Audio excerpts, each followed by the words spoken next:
আলাইকুম জাকির ভাই, যে আপনি এত জনপ্রিয় ভিঙ্গি বাজার এলাকাতে, এই ব্যাপারে আজকে মন্তব্যটা আপনার কি ব্যবস্থা করেন? আসসালামু আলাইকুম রহমতুল্লাহি ওয়া বারাকাতুহু। ভাই, আমি জনপ্রিয় কিনা জানি না, তবে আমি চেষ্টা করি মানুষের মানব কল্যাণে কাজ করার জন্য। ফিরিঙ্গি বাজার আমি দীর্ঘদিন থেকে সামাজিকভাবে কর্মকাণ্ডে জড়িত ছিলাম এবং ফিরিঙ্গি বাজারের অসহায় মানুষকে সহযোগিতা করার জন্য সবসময় প্রস্তুত ছিলাম, সবসময় তাদের পাশে ছিলাম। আজকে দীর্ঘদিন আমরা বাংলাদেশ জাতীয়তাবাদী দল, আমি বর্তমান বিগত কমিটির সাধারণ সম্পাদক ছিলাম দুর্দিনে। এই কমিটি থাকার কারণে আমি বিভিন্ন সময় মামলায় জর্জরিত ছিলাম, জেলখানায় ছিলাম।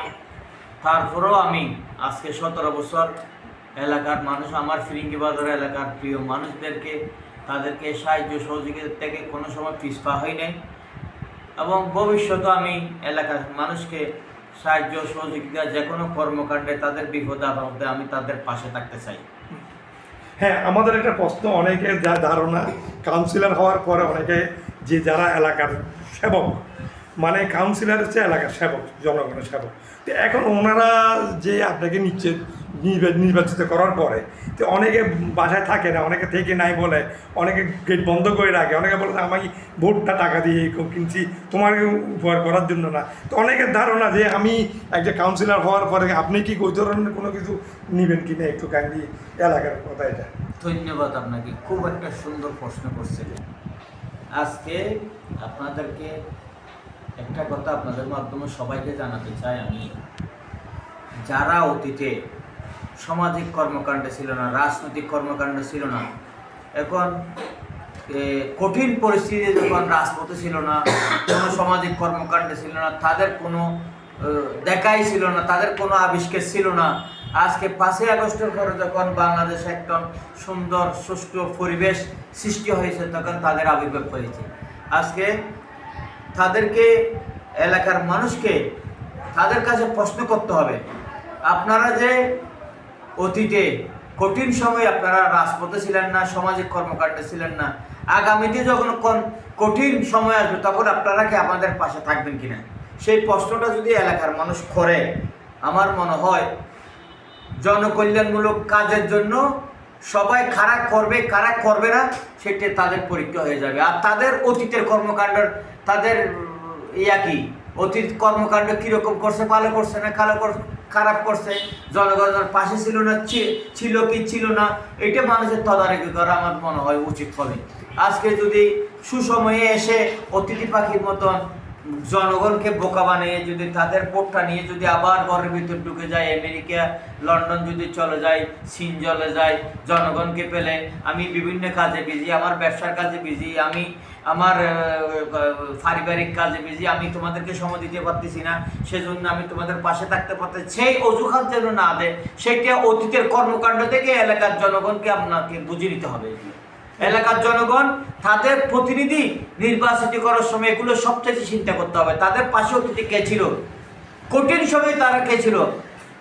আমি 2018 সালে জেলখানায় 1 নাগারে 4 মাস ছিলাম।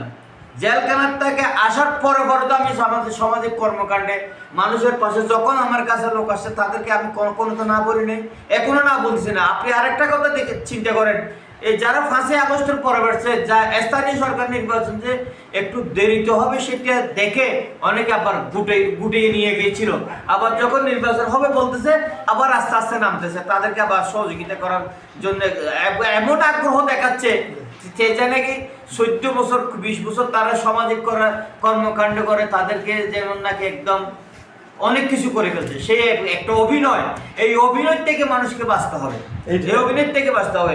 সামাজিক কর্মকাণ্ডগুলো অভিনয় করে হয় না, অভিনয় করে হয় না, তাদের মনের ভিতর আল্লাহর ভীতি থাকতে হবে, মানুষের কল্যাণ করে দিলে যে আল্লাহকে পাইতে পারে সেই ভীতিটা তাদের ভিতর থাকতে হবে। এটা হলো আসল। অভিনয় করে মানুষের সামাজিকতা করা যায় না, অভিনয় করে মানুষকে সাহায্য করা যায় না, অভিনয় করে মানুষের পাশে থাকা যায় না। এটা হলো একটা আমার পরিষ্কার ক্লিয়ার সবার কাছে আমার একটা আহ্বান। এইটা সবাইকে নজর দিতে হবে, অতীতে কার কীরকম কর্মকাণ্ড ছিল। বিগত দিনে তো আপনার 2020 সালে এই চট্টগ্রাম সহ সারা বাংলাদেশে মানুষের একটা দুর্যোগ মুহূর্ত গিয়েছিল করোনাকালীন সময়। এই করোনাকালীন আপনাদের পাশে কারা কারা ছিল? এই ফিরিঙ্গি বাজারে তো অনেক কোটিপতি ছিল, অনেক দয়াবান লোক ছিল, অনেক বড় বড় শিল্পপতি ছিল। কয়জনকে আপনাদের জনগণের পাশে পেয়েছেন? কয়জন ঘর থেকে বের হয়ে মানুষকে সহযোগিতা করেছেন? কিন্তু একটা জিনিস খেয়াল রাখবেন, আমি তো দীর্ঘ 17 বছর নিরবিচ্ছিন্নভাবে মানুষকে সাহায্য সহযোগিতা করছি, এটা বড় কথা না। ফিরিঙ্গি বাজারের আনাচে কানাচে আবাল বৃদ্ধ সবার থেকে জিজ্ঞেস করতে পারবেন আমার কর্মকাণ্ড নিয়ে। আমি ফিরিঙ্গি বাজারের রাজনীতি করছি আজকে প্রায় 41 বছর। ছাত্র দল করেছি, যুব দল করেছি, বিএনপি, স্বেচ্ছাসেবক দল, প্রত্যেকটা অঙ্গ সংগঠন পরে সর্বোপরি আমি কোতোয়ালি থানা বিএনপির সাধারণ সম্পাদক হয়েছি দুদিনে, যখন আমাদের স্টিম রোড চলছে আমাদের উপর, সেই সময় আমি দায়িত্ব পালন করেছি কোতোয়ালি থানা বিএনপির। সেই সময়ে এত কষ্ট থাকার পরও আমি এই করোনাকালীন মানুষের পাশে প্রত্যেকটা এলাকায় এলাকায় ঘরে ঘরে গিয়ে আমি আমার লোক দিয়ে, আমার সহযোদ্ধাদেরকে নিয়ে প্রত্যেকটা ঘরে ঘরে আমি তাদেরকে সাহায্য সহযোগিতা পৌঁছে দিয়েছি, কারণ তারা ঘর থেকে বের হইতে পারবে না। সেজন্য যখন রাস্তায় কোনো পশু পাখি ছিল না, সেই সময় আমি তাদের ঘরে ঘরে তাদের সাহায্য পৌঁছে দিয়েছি। তো এগুলো মানুষকে চিন্তা করতে হবে, শুধু কথাই বললে হবে না, কথাই বললে হবে না। আর দ্বিতীয়ত, আমার 41 বছর রাজনীতিতে আমি কোনো অপকর্মে জড়িত ছিলাম কিনা, আমি কোনো সাদাবাজি দিয়েছিলাম কিনা, কোনো দখলবাজি দিয়েছিলাম না, কোনো সন্ত্রাসী কর্মকাণ্ডে ছিলাম কিনা, আমি একজন রাজনীতির পাশাপাশি একজন ভালো মানের একজন ব্যবসায়ী, এ গ্রেড ব্যবসায়ী, আমার কোনো লেনদেনে কোনো আমার বদনাম আছে কিনা, আমি কারো কোনো অর্থ আত্মসাৎ করেছি কিনা, কারো কোনো ঘুরাঘুরি করেছি কিনা, কাদের কোনো টাকার হক মেরে রেখেছি কিনা। কিন্তু আমার সারা বাংলাদেশ ব্যাপী আমার ব্যবসা, আমার যারা ব্যবসায়ী সমাজ আছে আমার সম্বন্ধে সবাই জানে আমি একজন ইম্পোর্টার কার্ড ব্যবসায়ী। আমার সম্বন্ধে আমি ছোটকাল থেকে রাজনীতির পাশাপাশি আমি ব্যবসা করতাম, আমি একজন হোলসেলার ব্যবসায়ী। আমার সারা বাংলাদেশে ব্যবসা, শুধু এখানে না, সারা বাংলাদেশে প্রমাণ সহকারে কারো কাছে প্রতারণা করেছি কিনা, মাল দেবো বলে টাকা নিয়ে কিনে ফেলছে কিনা, কারো কাছে মাল নিয়ে বাকি নিয়ে টাকা দিয়ে কিনে দিনেই এরকম কোনো প্রতারণা করেছি কিনা। মানুষ ব্যবসা ক্ষেত্রে যদি প্রতারণা করে, যদি তার সামাজিকভাবে প্রতারণা করে, তার পরিবারের সাথে যদি প্রতারণা করে, শেষ জনগণের সাথেও প্রতারণা করবে। এগুলো মানুষকে একটু তদারকি করতে হবে। যদি শুধু যারে তারে আপনি ভোট দিয়ে আপনার প্রতিনিধি নির্বাচিত করবেন, শেষ পর্যন্ত আপনি ওদের দেখা পাবেন না, ওরা আপনাকে সাহায্য সহযোগিতা করবে না, আপনার এলাকার কোনো ভালো কাজ ওনাকে পাবেন না।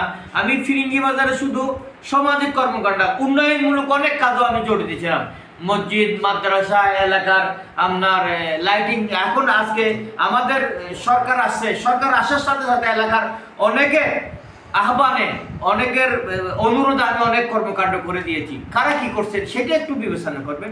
আমি বলবো না আমি নির্বাচনে দাঁড়াইলে আমাকে ভোট দেন। আমার যদি কোনো প্রমাণ সহকারে কোনো খারাপ কর্মকাণ্ড থাকে, কোনো দুর্নীতি থাকে, কোনো প্রতারণা থাকে, আমাকে ভোট দেওয়ার দরকার নেই। আল্লাহ রাব্বুল আলামিন আমাকে অনেক ভালো রেখেছে। আমি বলবো না যে আমাকে ভোট দিয়ে প্রতিনিধি করতে হবে। যদি আমি অতীত কর্মকাণ্ডে যদি আপনাদের পরীক্ষায় যদি উত্তীর্ণ হয়, আমাকে ভোট দেবেন। আমাকে যদি সম্মানিত করেন, আমি অতীতে যা করেছি তার চাইতে ইনশাল্লাহ আমি আরো বেশি করবো। আল্লাহ আমাকে তৌফিক দিয়েছেন, আল্লাহ আমাকে সচ্ছল একজন ব্যবসায়ী হিসাবে আমাকে সচ্ছল সমাজে প্রতিষ্ঠিত করেছেন। সেইভাবে আমি সরকারের থেকে কি পাবো না পাবো এইগুলোর অপেক্ষা করবো না। আমার থেকে দিয়ে আমি যেগুলো এক এলাকার দুর্দিনে যারা অসহায় আছে, এলাকার কোনো খারাপ কোনো কর্মকাণ্ড আছে, যেমন নাকি কিশোর গ্যাং, মাদক, ছিনতাই, ডাকাতি, এই সমস্ত কোনো লোককে আমি আহ্বান জানাবো। এলাকার লক্ষ্য হয়ে থাকলে কোনো সন্ত্রাসী কর্মকাণ্ডে আছে, দখলবাজিতে আছে, চাঁদাবাজিতে আছে, আমি আহ্বান জানাবো আমার যদি নির্বাচন ধরে ওরা যেন আমাকে ভোট না দেয়। যেহেতু আমি যদি নির্বাচিত হই, তাদেরকে আমি কোনো সহযোগিতা করতে পারবো না এবং তাদের বিরুদ্ধে আমি দাঁড়াবো, তাদের বিরুদ্ধে আমি অ্যাকশনে যাব। এখন হয়তো অনেক নিজের একটা থাকে না, মানুষের পাওয়ার মানে শক্তি, মানে মানুষের ক্ষমতায় থাকলে যে একটা থাকে, ক্ষমতার প্রভাব থাকে, এই কারণে হয়তো অনেকের কাছে আমি অ্যাকশনে যাইতে পারতেছি না, ওদের বিরুদ্ধে আমি কথা বলতে পারতেছি না। তারপরও আমি সবসময় প্রতিবাদ করে আসতেছি। তখন আমি নিজ খাতে আমার পাওয়ার বলে নিজ খাতে তাদেরকে আমি ইনশাল্লাহ দমন করব। আপনাকে ধন্যবাদ। আসসালামু আলাইকুম ওয়া রাহমাতুল্লাহি ওয়া বারাকাতুহু। আমার প্রিয় ফিরিঙ্গি বাজারবাসী, আজকে এখন দীর্ঘদিন থেকে বৃষ্টির বৃষ্টি বিঘ্নিত অবস্থায় আছেন, আপনারা অনেক কষ্ট আছেন। আপনাদের জন্য সবার জন্য আমি দোয়া করতেছি। আপনাদের মাধ্যমে আপনারা ফিরিঙ্গিবাজারবাসী শহর আজকে সারা চট্টগ্রাম মানুষ ভালো নেই, সুখে নেই। তাদের আজকে দুর্দিন চলতেছে। বন্যা কবলিত এলাকায় আজকে অনেক মানুষ অনাহারে আছে, তাদের ঘর বাড়ি ভেঙে গেছে। তাদের জন্য দোয়া করবেন আল্লাহ রাব্বুল আলামিনের কাছে। আপনাদের মাধ্যমে আমি চাই, সবার জন্য দোয়া চাই, আল্লাহ রাব্বুল আলামিনের কাছে দোয়া চাই, এই ফিরিঙ্গিবাজার মানুষের কাছে দোয়া চাই। আমি সবসময় এই ফিরিঙ্গিবাজার বাসীর জন্য, আমি ফিরিঙ্গিবাজার ছোটকাল থেকে ফিরিঙ্গিবাজার আলো বাতাসে বড় হয়েছি। এই ফিরিঙ্গিবাজার আমার সব কিছু, এই মনে প্রাণে আমি ফিরিঙ্গিবাজারের মানুষকে ভালোবাসি। ফিরিঙ্গিবাজারের মানুষের জন্য আমি জীবনের সব কিছু শেষ পর্যন্ত, আমার শেষ বয়স পর্যন্ত আমি উৎসর্গ করতে চাই এই ফিরিঙ্গিবাজার বাসীর জন্য। আসসালামু আলাইকুম ওয়া রাহমাতুল্লাহি ওয়া বারাকাতুহু।